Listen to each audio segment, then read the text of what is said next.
The Minnesota Rate of Manipulation Test, also known as the Minnesota Manual Dexterity Test, is a standardized test that measures one's eye-hand-finger coordination, as well as their gross motor skills. It is commonly used to get a baseline, making an outcome measure. It can be done individually or in a group, which would allow for more competition and motivation. All that is needed for this is the test model that comes with the board, discs, and score sheet, as well as a table and stopwatch. Usually, this test is used with employees who are in occupations that require quick movement of their hands and fingers for whatever task is being done. This test can be used in PT, OT, vocational evaluations, and pre-employment screenings, and it determines one's ability and aptitude for certain work-related applications. It is used often with an upper extremity injury and work rehab and takes about 15 minutes, depending on how many trials are done.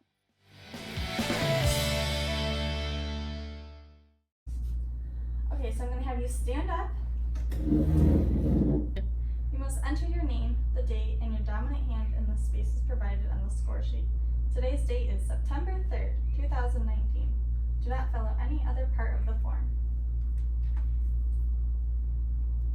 Okay. The series of tests that you are going to take will measure your hand-eye-finger coordination and gross motor skills. The tests are timed, so you must complete each as quickly as you can.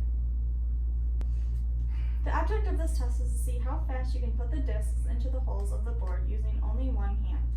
You will want to use your dominant hand. You must begin on your right, pick up the bottom disc and insert it into the top hole of the board.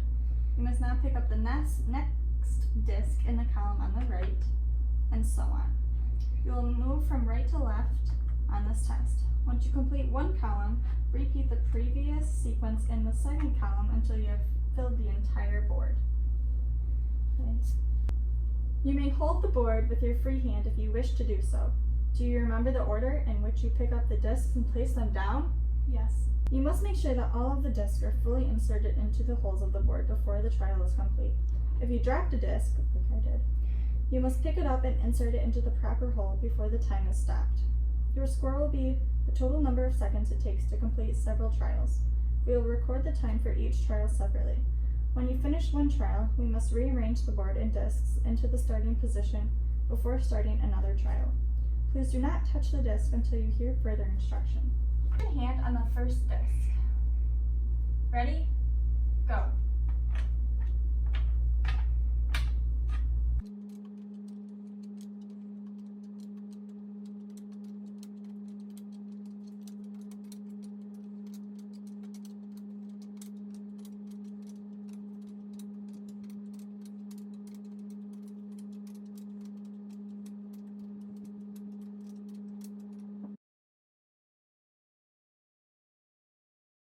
We're going to be taking a different test now. This one's called the turning test.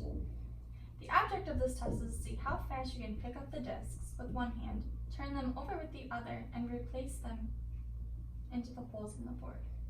So, with your left hand, pick up the block from the upper right-hand corner, turn the disc while passing it to your right hand, and return it into the original hole in the board with the bottom side facing up. You must work to your left across the board on the top row.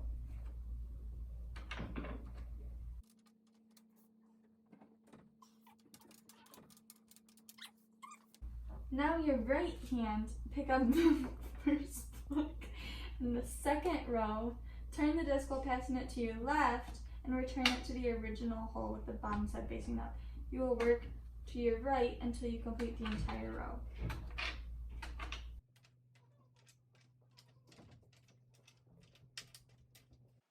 You must make sure that all the discs are fully inserted into the holes of the board before the trial is complete. If you dropped a disc, you must pick it up and insert into the proper hole before the time is stopped. Your score will be the total number of seconds it takes to complete several trials. We will record a time for each trial separately. When you finish one trial, the board and disc should already be in the starting position for another trial. In other words, the opposite color on the disc is now exposed. Please do not touch the disc until you hear further instruction.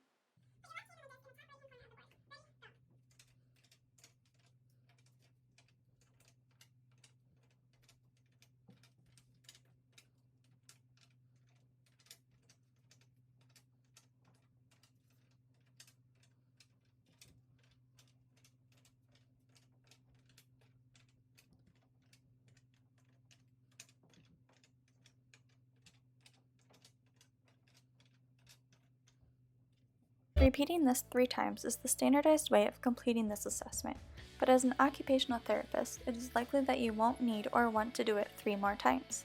This is very time consuming, and the aspects we will be looking at can be observed in the first trial alone. In order to score this test, the administrator adds up the total number of seconds of all the trials took, not including the practice test. You do this for both the placing test and the turning test. You can then look at the interpretation chart to see where the individual falls. My client's score for the placing test was 266. This puts her in the 10th percentile. Her score for the turning test was 192, which is average and in the 50th percentile. As you can see, the first 4 columns are all different types of scales that could be used: the percentile, standard, stanine, and verbal scales.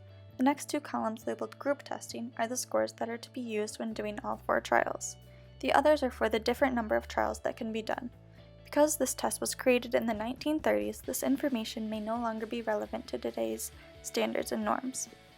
This would explain why Madison's scores put her in the low range for the placing test. This test was found very reliable with a score of 0.93 for the placing test and a 0.95 for the turning test. It is not mandatory to do all 4 trials with the client, but the fewer trials you do, the less reliable the test will be. It was also found to be valid in both parts of the test. Again, this was created in the 1930s, and there have not been any updates to the norms.